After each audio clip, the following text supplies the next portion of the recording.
So I won't keep you too long. My job is to say goodbye, but no, is it? Usually adieu and not goodbye. What is that speech? Oh yeah, we were going to do the. There you go. I was thinking Oliver Twist. Broadway. Oh, blah. About the story of a small, destitute British boy who's transported to a cornfield. Oliver, Oklahoma, coming soon. Jesus. All right, you get to go home. And hopefully we've made it a little uncomfortable to go home. You're going to go home and you're going to disappear and you're going to have work and people are going to make that horrible thing by asking you, so what'd you do? And flashing them these wonderful certificates may not be the answer you want to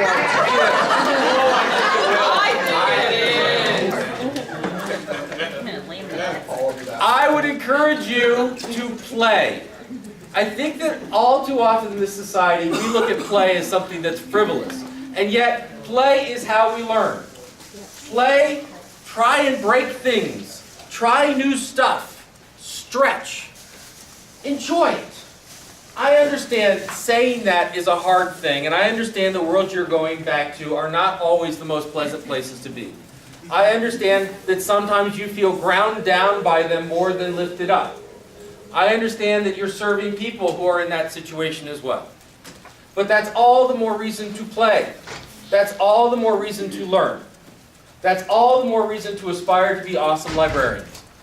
Because we need awesome librarians. Yes, within the profession we need awesome librarians. And yes, we need to figure out what we're going to do tomorrow. And yes, we have to figure out how to get through a budget crunch. And yes, we need to figure that out. But that's not why we need awesome librarians. Our communities need awesome librarians.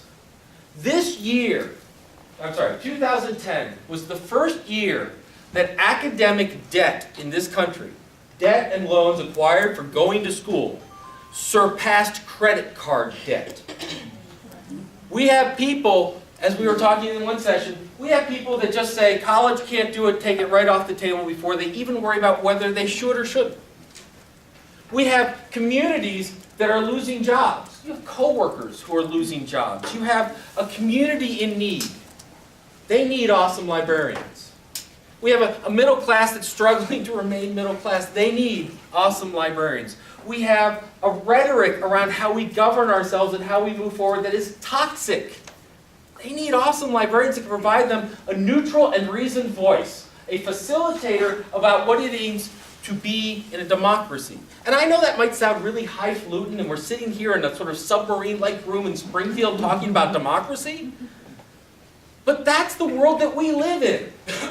If we had done this a month ago, we would have had dictators in power in Egypt and the Middle East, and we wouldn't have bloody conflict. We wouldn't have teachers storming the State House in Wisconsin. We wouldn't have Wisconsin senators hanging out in Chicago eating pizza. And Charlie Sheen would still be on. We live in Shakespearean times, and there's a great tragedy right there.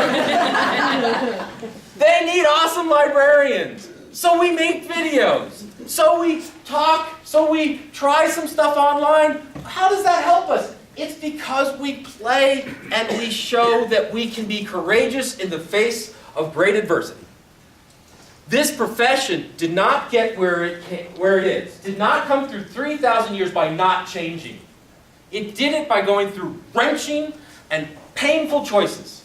When we took the shelves off the chains and brought them down, people said, no, that's not what a library is, but we did it anyway.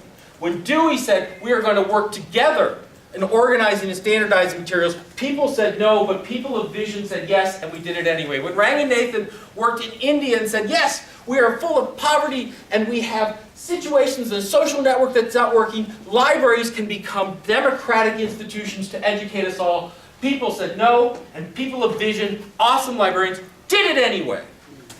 That's your charge. We're going to do it through videos, and we're going to do it through blogging and tweeting, but all of those things are simply tools, ways of provoking and pushing you out of your comfort zone, ways of starting a conversation that continues. The day may come when we don't need librarians, but that's not today. And that day won't come when I'm on my watch and when you're on your watch. The future of this profession, the future of your libraries, the future of your very communities rests in your shoulders, on your shoulders. I have been to many and many a country and a library. I have been to the National Library of China. I have hung out in Edinburgh libraries. I've been to the Vatican Library. They have the same thing you do. Dedicated people. It's not your geography. It's not your sacred ground. It's not the shape of your building. It is not the size of your collections that makes you great. It's not, it can happen here in Illinois. It can happen in Arkansas and Utah and Ohio and Michigan. It can happen in New Jersey. It can happen, others? It can happen, sorry, Georgia, Montana, Iowa. It can happen all over this world, but it won't happen by itself. It will happen because we make it happen. You are the library. Say it. I am the library.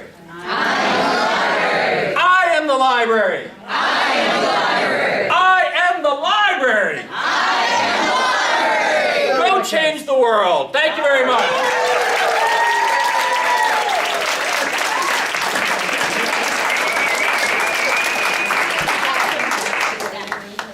All right, we're setting up for pictures right back through these, and then we